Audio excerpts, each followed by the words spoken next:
Un second mandat, ça sert à quoi, Juan José Dorado, en France en tout cas? Vous savez pas?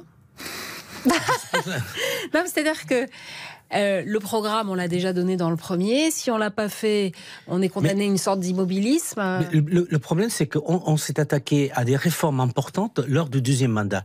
Les réformes importantes, il faut toujours s'attaquer lors du premier mandat, lors des 2 premières années.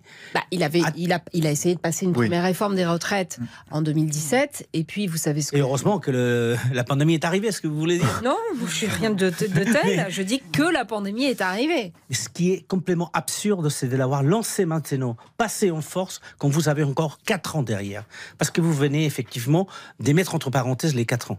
Mais est-ce que on comprend pas. Je comprends pas ce que Macron essaye de faire. Mais est-ce qu'il va faire les 4 années? Il y a quand même des grands chamboulements à Bruxelles l'année prochaine. Vous savez, au Portugal, nous avons un Premier ministre qui est parti au milieu du gué de sa mandature pour aller présider la Commission européenne à Bruxelles. Et il a laissé le pays derrière. On a eu un autre Premier ministre après. Il y a 2 mandats qui sont mis en jeu l'année prochaine. Peut-être que c'est le moment, je ne sais pas. Il y a une impasse dans ce pays, en tout cas, une véritable impasse. Vous voulez dire en France en ce moment? En France, il y a une véritable impasse.